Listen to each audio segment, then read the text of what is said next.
México tiene casi 130 millones de habitantes repartidos en cerca de 2 millones de kilómetros cuadrados. Con esos números, pensarías que no queda un solo rincón donde puedas estar verdaderamente solo. Pero la realidad es distinta.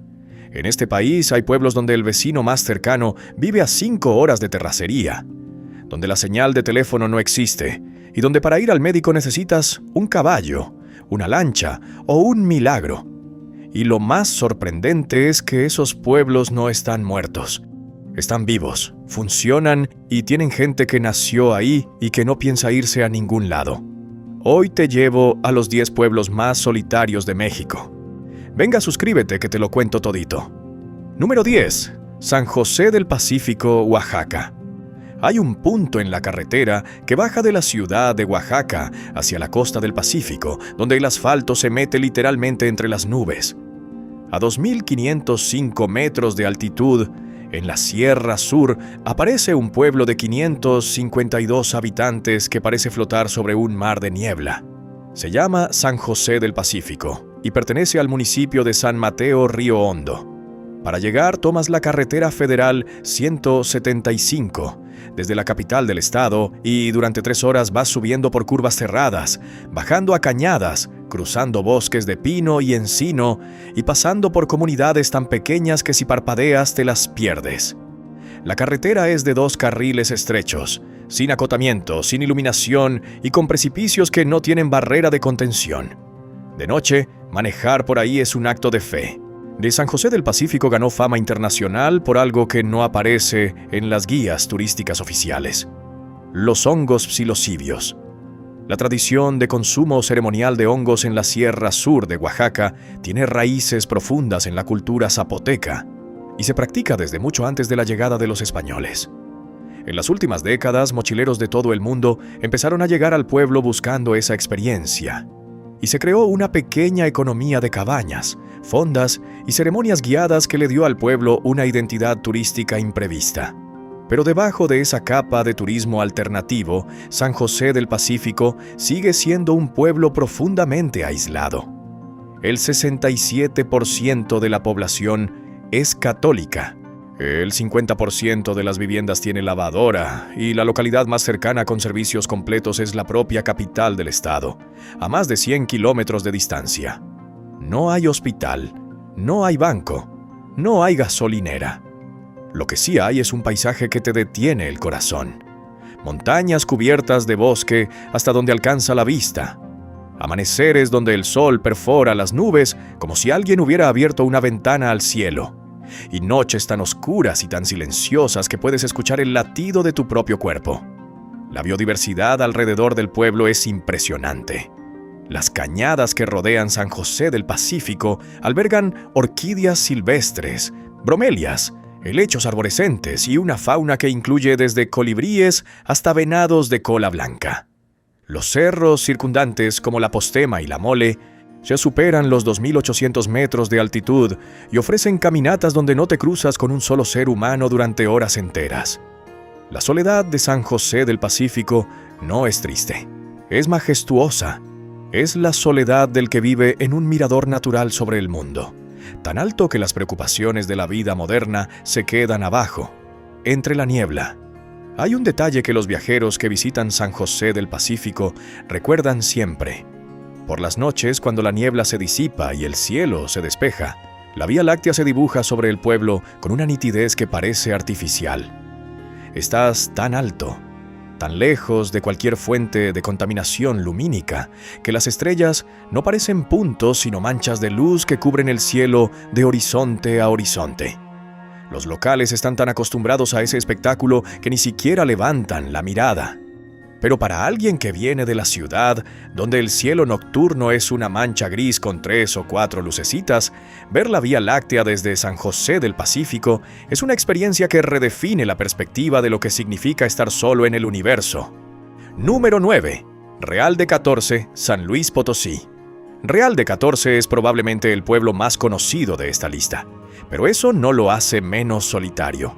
Está en la Sierra de 14, a 2.750 metros de altitud en el corazón del desierto potosino. Y para llegar hay una sola forma: atravesar un túnel de piedra de 2.3 kilómetros de largo que fue excavado a mano en el siglo XIX para sacar la plata de las minas. El túnel de Ogarrio es de un solo carril. Los vehículos entran en un sentido durante un periodo determinado y después se invierte la dirección. Cruzarlo es una experiencia que no se parece a nada.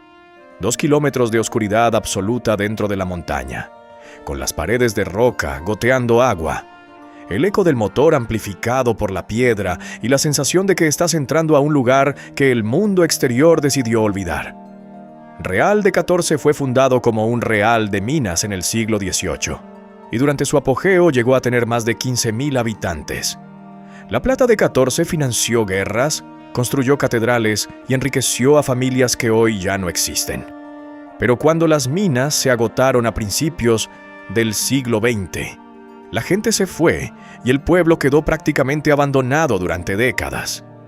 Las casas de cantera se fueron cayendo y las calles empedradas se llenaron de hierba, y Real de 14 se convirtió en un pueblo fantasma que solo visitaban los peregrinos que iban a la iglesia de San Francisco de Asís a pedirle milagros al santo. Todo cambió en las últimas décadas del siglo XX, cuando el pueblo fue redescubierto por artistas, turistas y buscadores espirituales que encontraron en sus ruinas y en su aislamiento algo que no existía en ningún otro lugar de México. Hoy Real de 14 tiene alrededor de 1,300 habitantes permanentes, un puñado de hoteles boutique, galerías de arte, tiendas de artesanías y una afluencia turística que lo convierte en pueblo mágico. Pero fuera de los fines de semana largos y de la Semana Santa, las calles vuelven a quedarse vacías, pues el viento silba entre los muros derruidos de las antiguas casonas mineras, y la soledad regresa con la naturalidad de quien nunca se fue.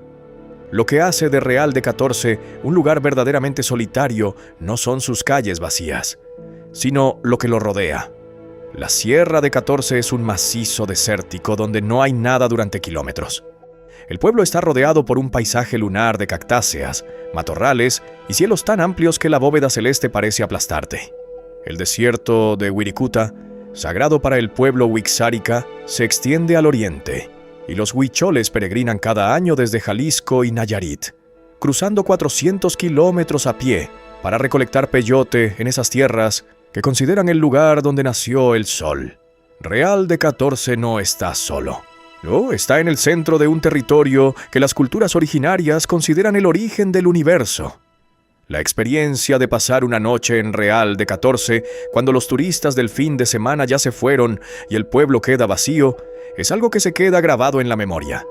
Las calles de piedra reflejan la luz de la luna con una intensidad que no necesita faroles. Los muros de las casas abandonadas proyectan sombras que parecen moverse con el viento. Y el silencio del desierto de noche, interrumpido solo por el aullido lejano de un coyote o por el crujido de una puerta que nadie abrió, te recuerda que estás en un lugar donde la frontera entre lo vivo y lo muerto nunca estuvo del todo clara. La gente del pueblo dice que por las noches se escuchan los pasos de los mineros que murieron en los socavones, ya subiendo por las calles empedradas como si todavía buscaran la veta que los haría ricos. No es leyenda turística. Es la memoria de un lugar que carga con 3 siglos de historia en cada piedra. Número 8. Urique, Chihuahua. Si la Barranca del Cobre es la versión mexicana del Gran Cañón, Urique es el pueblo que vive en su fondo. La barranca de Urique es la más profunda del sistema de barrancas de la Sierra Tarahumara, con 1,879 metros desde el borde hasta el río. Es más profunda que el Gran Cañón de Colorado.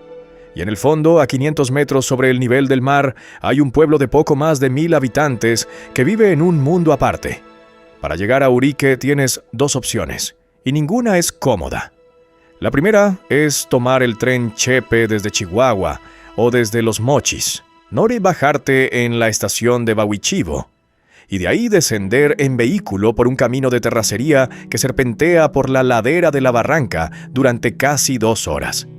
La segunda es llegar por carretera desde Huachochi, pero esa ruta implica más de 5 horas de camino no pavimentado por montañas que superan los 2,400 metros de altitud.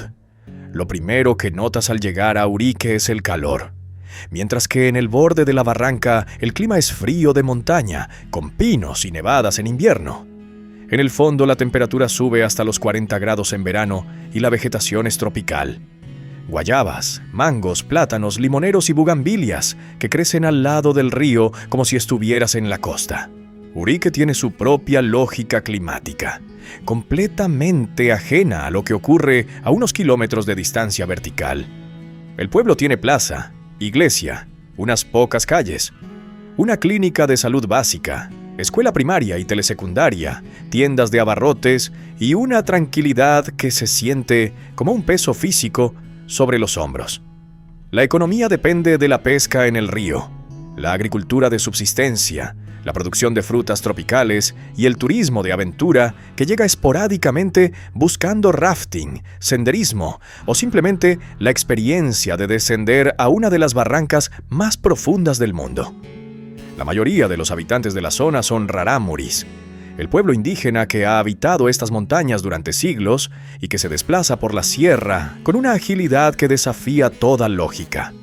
Los rarámuris conocen caminos que no aparecen en ningún mapa. Ellos cruzan barrancas por veredas invisibles y mantienen una forma de vida que no ha cambiado sustancialmente en los últimos 300 años. Vivir en Urique es vivir en un lugar donde el tiempo se mide de manera diferente, donde la prisa no existe y donde la soledad del paisaje se equilibra con la solidaridad de una comunidad que sabe que ahí abajo, en el fondo de la tierra, solo se sobrevive si se cuidan los unos a los otros. Hay un dato que pocos conocen sobre Urique. Cada año, en el mes de marzo, se celebra el Ultramaratón de las Barrancas del Cobre, una carrera de 87 kilómetros que desciende al fondo de la barranca y vuelve a subir. Corredores de élite de todo el mundo llegan a competir, pero los que generalmente dominan la carrera son los corredores rarámuris, de que bajan y suben las barrancas con guaraches de cuero como si la gravedad no les afectara. La carrera puso a Urique en el mapa del turismo deportivo internacional, pero al terminar la competencia los corredores se van. Los periodistas empaquetan sus cámaras y Urique vuelve a ser lo que siempre fue, un pueblo en el fondo del mundo, con 1000 habitantes, un río verde y el silencio más profundo que puedas imaginar. Número 7. Isla de Cedros, Baja California. Imagina una isla en medio del Océano Pacífico, a más de 400 kilómetros de la ciudad más cercana, donde viven poco más de 1,200 personas dedicadas a la pesca de langosta y abulón. Esa isla existe. Se llama Isla de Cedros y es la 4ª isla más grande de México, con 347 kilómetros cuadrados de superficie. Pues Isla de Cedros pertenece al municipio de Ensenada, en Baja California, pero está separada de la costa peninsular por la bahía de Sebastián Vizcaíno, un brazo de mar de más de 100 kilómetros de ancho. Para llegar puedes tomar una avioneta que sale de Ensenada los lunes y miércoles, o puedes negociar un viaje en lancha desde Bahía Tortugas, aunque esa opción depende del clima y del humor del mar, así que conviene tener varios días de margen por si las condiciones no permiten cruzar. La isla fue habitada por indígenas cochimíes durante miles de años antes de que Francisco de Ulloa la encontrara en 1539. Los españoles la bautizaron como Isla de Cedros por la madera de cedro que la corriente de California arrastraba hasta sus costas, aunque los árboles que crecen en las cumbres son en realidad pinos.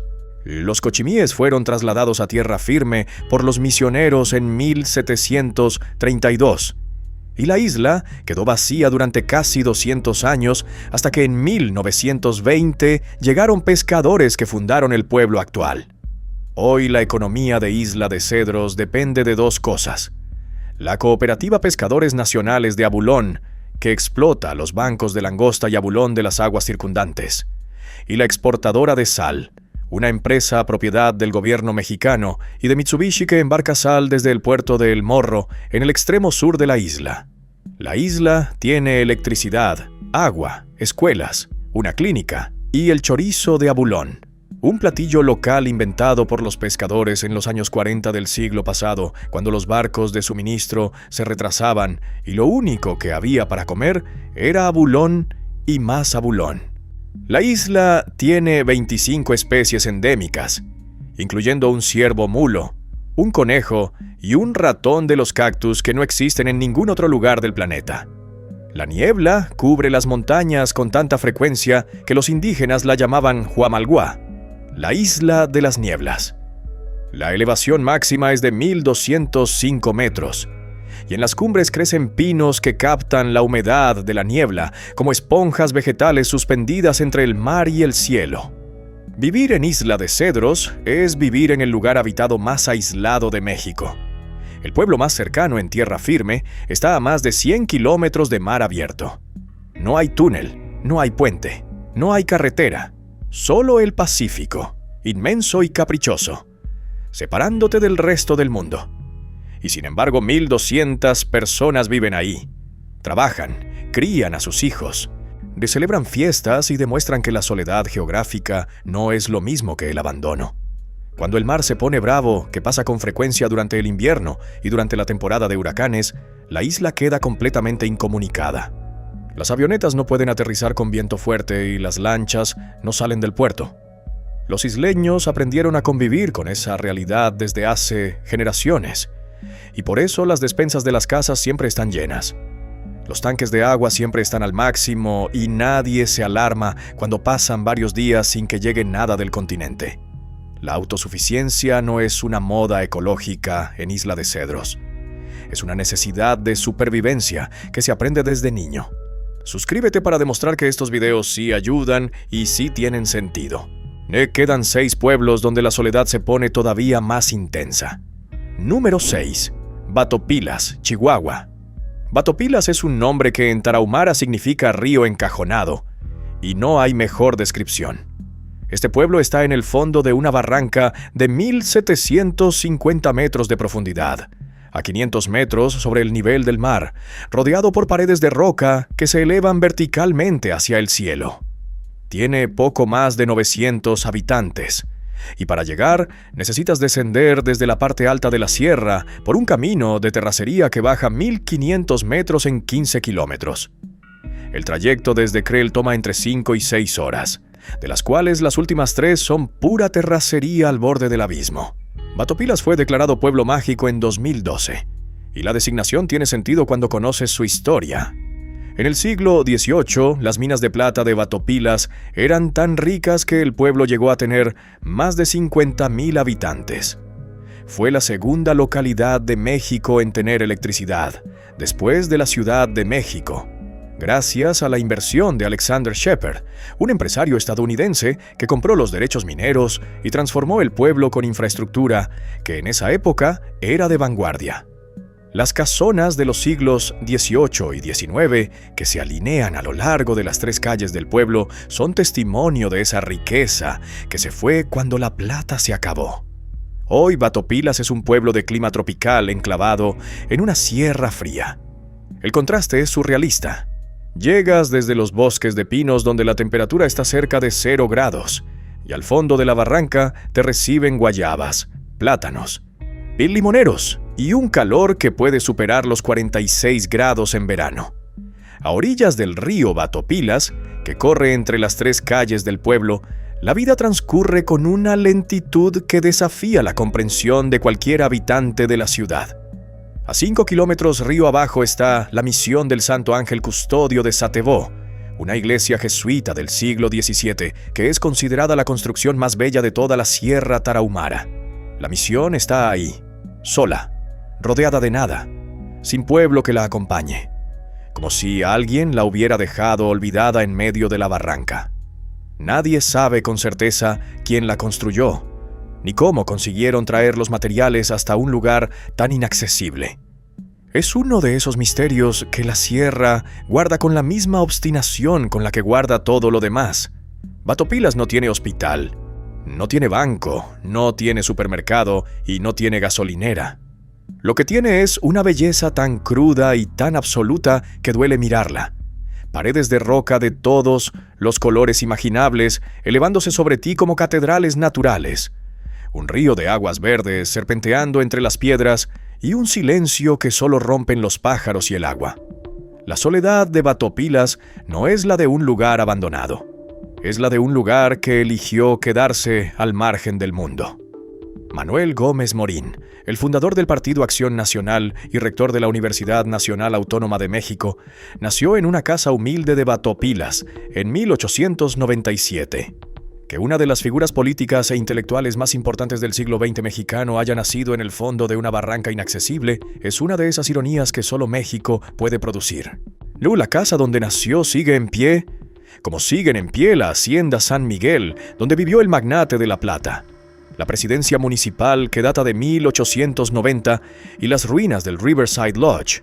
Todo sigue ahí, resistiendo el paso del tiempo con la misma terquedad con la que el pueblo entero resiste su propio aislamiento. Número 5. Guadalupe y Calvo, Chihuahua. La Sierra Madre Occidental tiene secretos que ni los propios chihuahuenses conocen, y Guadalupe y Calvo es uno de ellos. Este municipio ocupa la esquina suroeste del estado de Chihuahua, en la frontera con Durango y Sinaloa, y su cabecera municipal es un pueblo de poco más de 10,000 habitantes que está más cerca de Mazatlán que de la capital de su propio estado. Pero para llegar desde la ciudad de Chihuahua tienes que recorrer más de 400 kilómetros por carreteras que se van deteriorando progresivamente hasta convertirse en terracería. El trayecto puede tomar entre 8 y 10 horas en condiciones normales. Y en temporada de lluvias, los caminos se vuelven intransitables durante días o semanas. La alternativa es llegar desde Durango o desde la costa de Sinaloa, pero esas rutas son igualmente largas y complicadas. Guadalupe y Calvo está a 2,400 metros de altitud, rodeado de bosques de pinos que se extienden hasta donde alcanza la vista. La temperatura en invierno baja regularmente a menos 10 grados, y las nevadas cubren al pueblo con un manto blanco que lo hace parecer una postal navideña en medio de la nada. En verano, las lluvias son torrenciales, y los arroyos que bajan de la sierra se convierten en ríos caudalosos que cortan los caminos de acceso. El municipio tiene una extensión de más de 9,000 kilómetros cuadrados, comparable a la de un país pequeño, pero con una densidad de población bajísima. Las comunidades están dispersas por la sierra en rancherías donde viven familias completas de rarámuris y mestizos que dependen de la agricultura de temporal, la ganadería y la explotación forestal.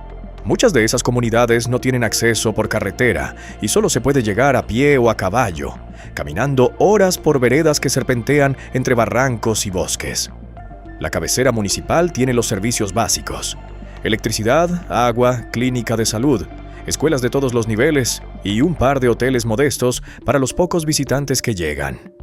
La economía formal depende de la madera, la manzana y la ganadería.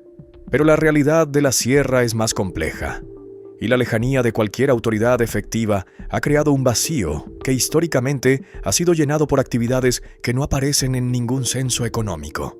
No voy a profundizar en ese tema porque no corresponde, pero es una variable que cualquier persona que considere visitar la zona debe tener presente.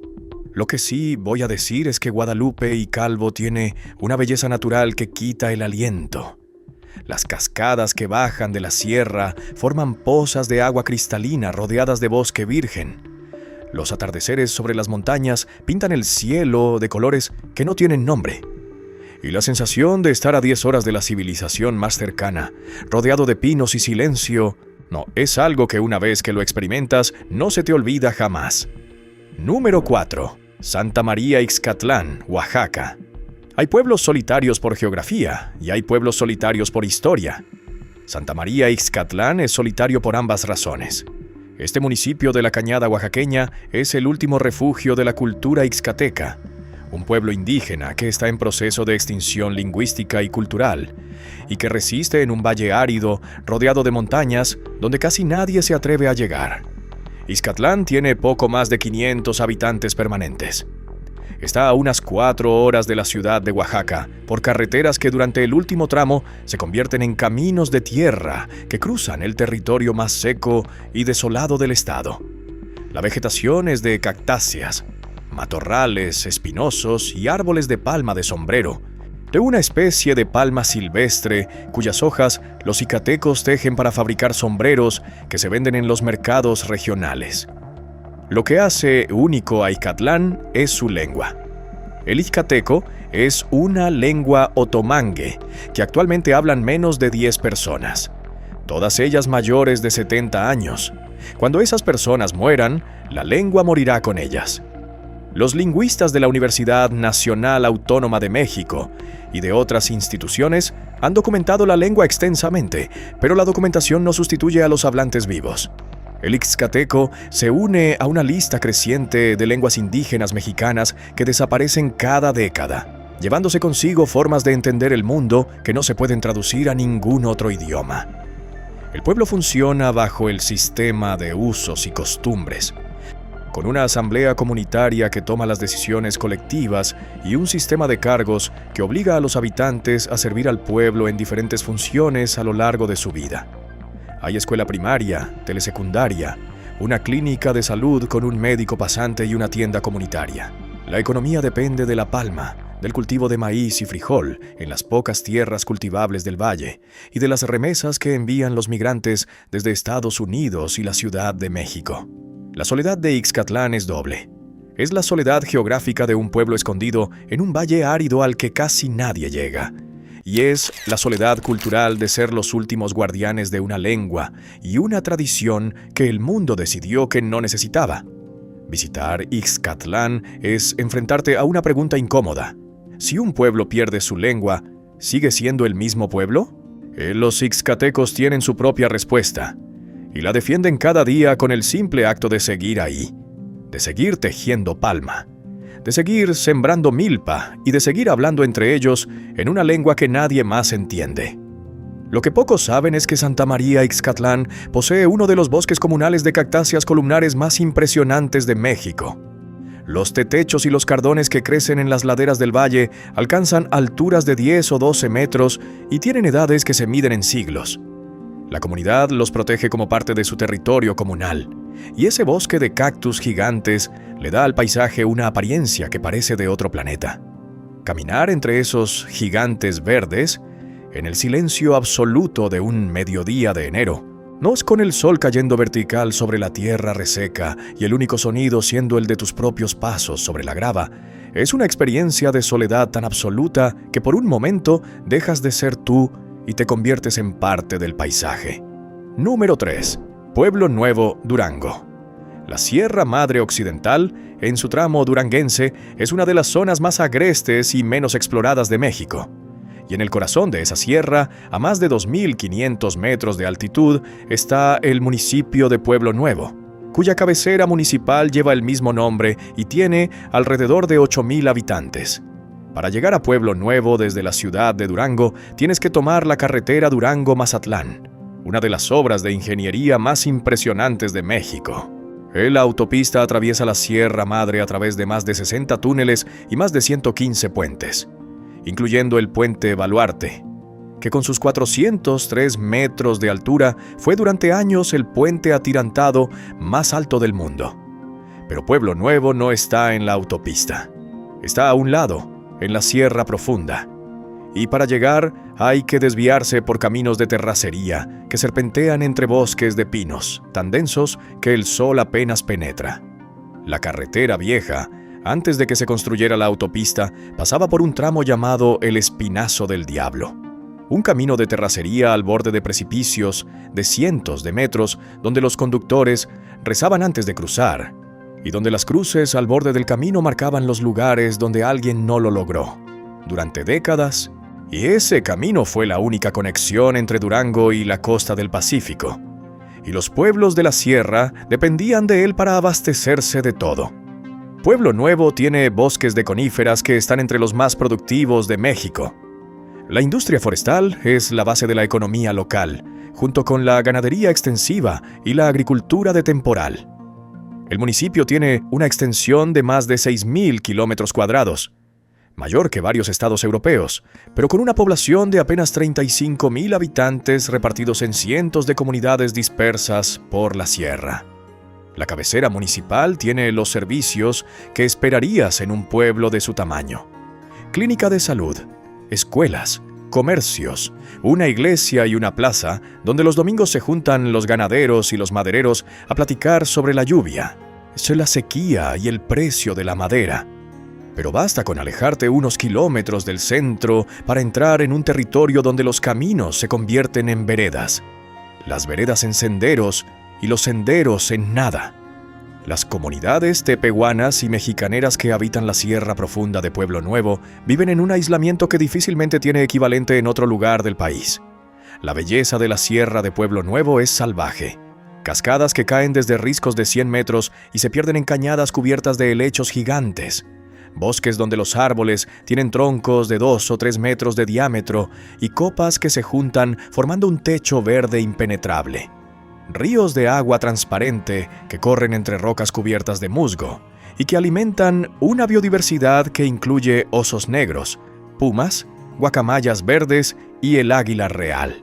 Es el México profundo, el que no sale en las postales ni en los folletos turísticos, el que existe en silencio y en soledad porque así lo decidió la geografía.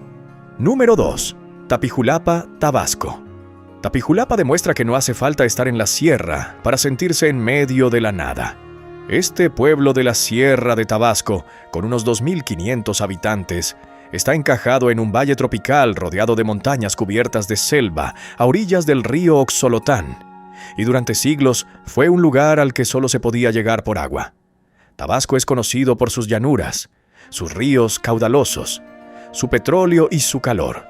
Pero la zona serrana del sur del estado es completamente diferente. Montañas cubiertas de vegetación tropical, cascadas que brotan de las laderas como si la tierra sudara agua y una humedad tan intensa que el aire se puede cortar con las manos.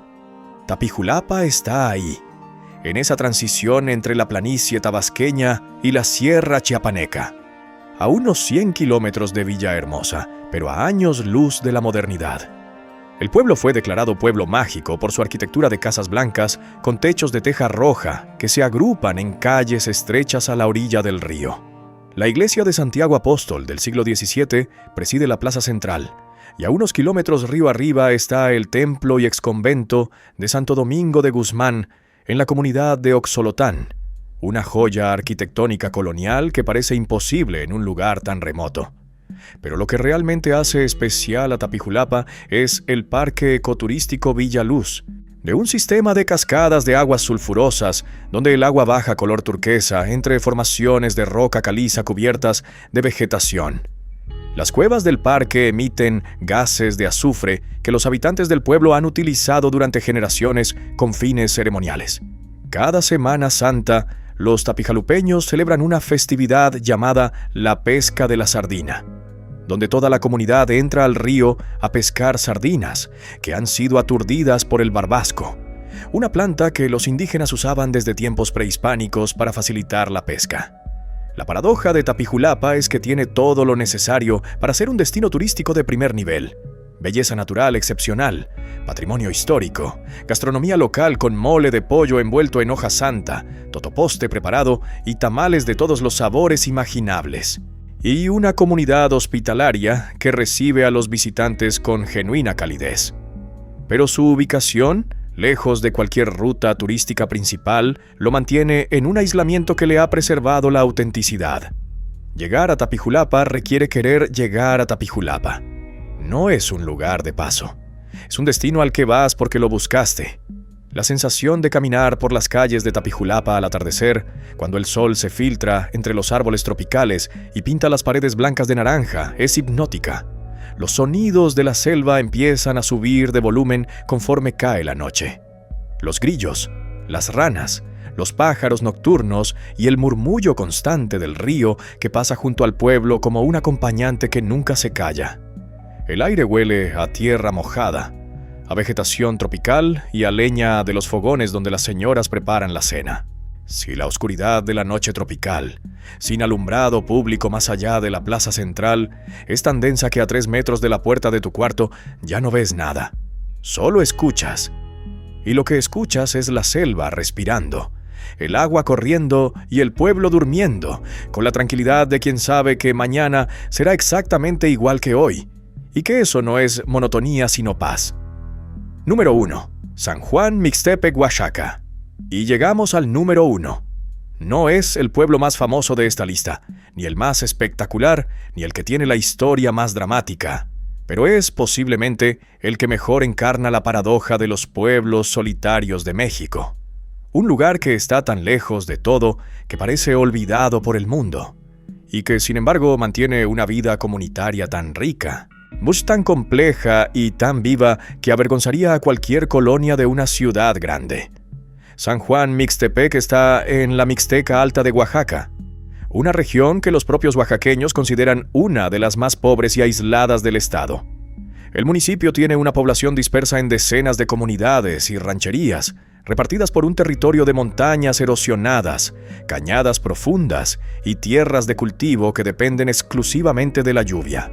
La cabecera municipal tiene unos 3,000 habitantes y está a más de 5 horas de la ciudad de Oaxaca por carreteras que durante el último tramo pierden el pavimento y se convierten en caminos de tierra que la temporada de lluvias destroza cada año.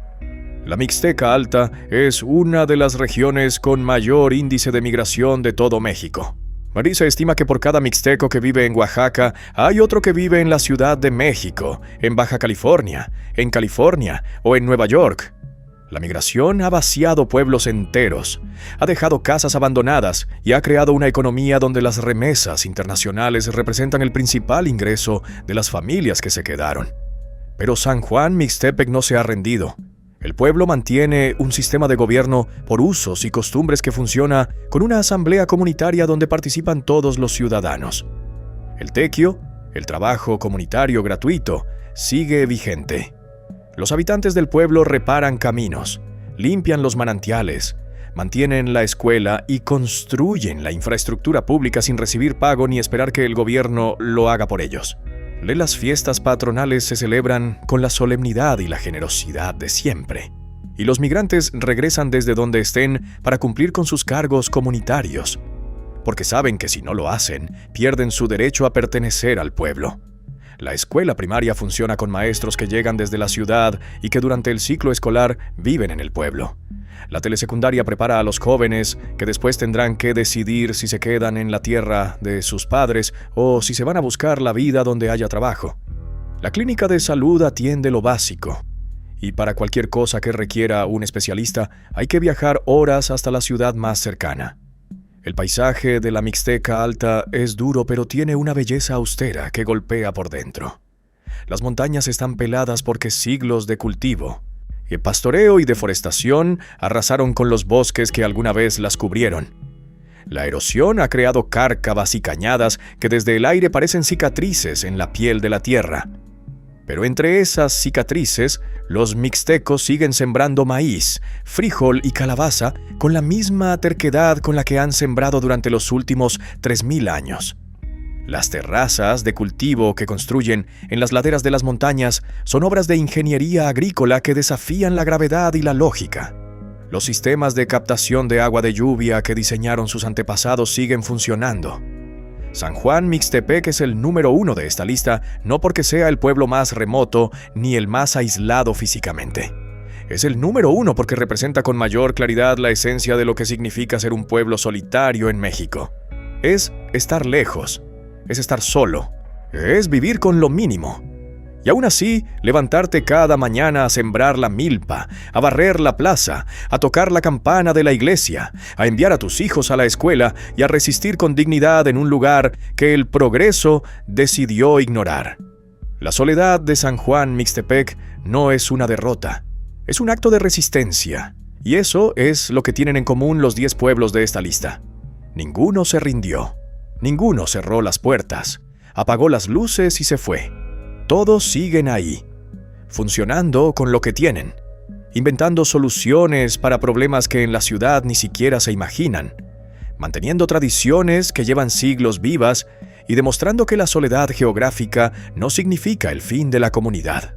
Hay algo profundamente mexicano en esa terquedad, en esa capacidad de agarrarte a un pedazo de tierra, por árido, por remoto, por olvidado que esté, y decir aquí nací, aquí vivo y aquí me quedo. Es una lección que las ciudades necesitan escuchar, porque en las ciudades tenemos todo: los hospitales, los supermercados, el internet, los centros comerciales, y aún así estamos más solos que nunca.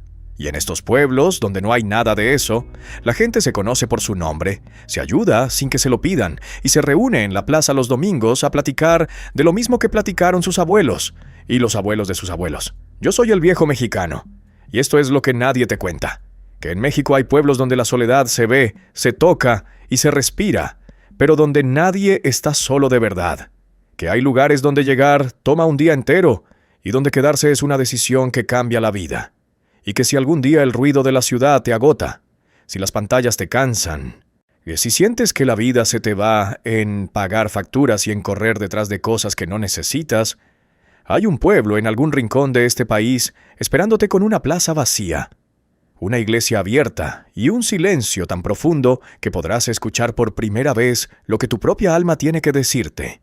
Suscríbete si quieres seguir conociendo el México que no aparece en los noticieros ni en las redes sociales. Comparte este video con alguien que necesite recordar que la vida puede ser más sencilla. Y recuerda que estar solo y sentirse solo son dos cosas completamente diferentes.